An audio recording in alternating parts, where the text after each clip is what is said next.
নমস্কার, প্রবাসে বাঙালিয়ানার নতুন একটি ব্লগে স্বাগত জানাই। আজকে বানাবো ঝুরি ভাজা, দেখেই বুঝতে পারছেন।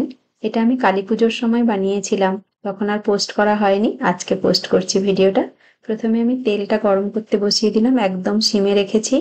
আর এদিকে আমি নিয়ে নিচ্ছি পরিমাণ মতো বেসন, 3 কাপ বেসন নিচ্ছি। বেসনটাকে এবারে আমি চালিয়ে নেব। এই ডালা ডালাও পেকে আছে, ডালা না পেকে থাকলেও চালিয়ে নিতাম। বেসনটা চালানো হয়ে গেছে, তাতে দিয়ে দিচ্ছি পরিমাণ মতো হলুদ, পরিমাণ মতো নুন, আর দিয়ে দেবো হিং। দিয়ে ভালো করে এগুলোকে মেখে নেব।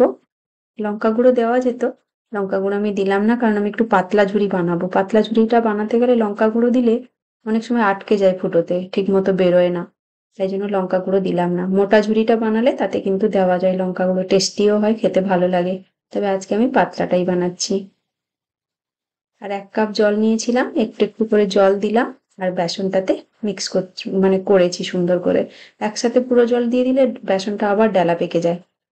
একদম কম কম জল দিয়ে মেখেছি, কিন্তু আমার মনে হচ্ছে একটু পাতলা হয়ে গেল, লাস্টের জলটা না দিলেও হতো, তাই জন্য আমি আরো 1/2 কাপ বেসন অ্যাড করে দিলাম। এবারে মনে হচ্ছে ঠিক হবে, দেখি মেখে কেমন হয়। আস্তে আস্তে মাখতে মাখতে পুরো বেসনটা সুন্দর মেখে যাবে। এই দেখুন পুরো মেখে গেছে, সুন্দর হয়ে গেছে। 1 কাপ জলে 3.5 কাপ বেসন গেল। ব্যাটারটা এবারে একদম ঠিক আছে। এবারে আমি দিয়ে দেবো গরম তেল। এই জন্য তেলটা আমি প্রথমে বসিয়ে দিয়েছিলাম। একদম উষ্ণ গরম হয়েছে তেলটা।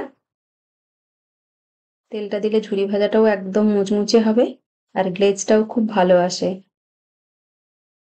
এটা আমি ঢেকে রেখে দেবো 5-7 মিনিট মতো, তারপরে বানাবো। 5-7 মিনিট পরে আবার চলে এসেছি। আর এটার মধ্যে বানাবো এই যে গ্লাসটা, আর এই যে নেটটা, মানে জালিটা। একদম পাতলাটা নিইনি, তার উপরেরটা নিয়েছি। একদম পাতলাটা মানে না, সেটা একেবারে পাতলা হয়, সেটা কি করে বানাই কে জানে। আমার তো মনে হয় কড়াইতে মানে তেলে পড়লেই জ্বলে যাবে। যাই হোক, আমি এটাতেই বানাবো। সবটাতে তেল লাগিয়ে, মানে জালিটাতেও তেল লাগিয়ে দিয়েছি, গ্লাসটাতেও তেল লাগিয়ে দিয়েছি। এবারে নিচে লাগিয়ে দিলাম জালিটা, আর ওপরটাতে আমি খোলা রাখলাম, কারণ ব্যাটারটা ঢোকাবো। এই চামচ দিয়ে আস্তে আস্তে করে আমি ব্যাটারটা গ্লাসের মধ্যে ভরে দেবো, একদম পুরো ভরে ফেলবো।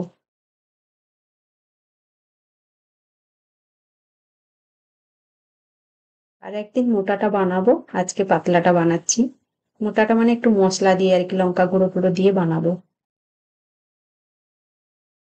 আর এটা হচ্ছে উপরের পার্টটা, এটাই ঘোরাতে হবে।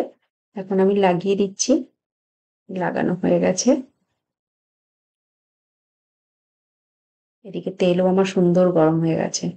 তেলটা কিন্তু ভালো রকম গরম হওয়া চাই, না হলে ঝুরি ভাজা ভালো হয় না।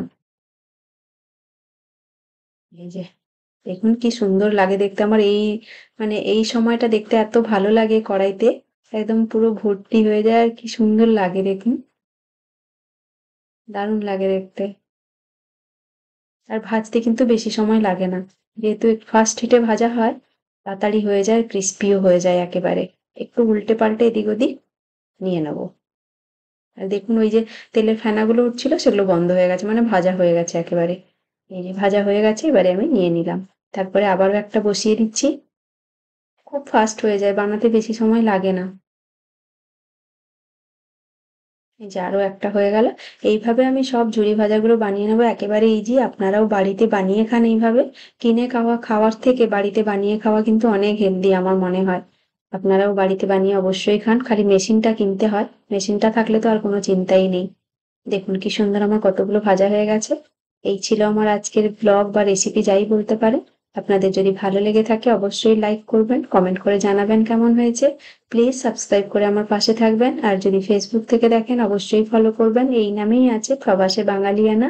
খুব ভালো থাকবেন সবাই। দেখা হচ্ছে পরের ভিডিওতে। টাটা।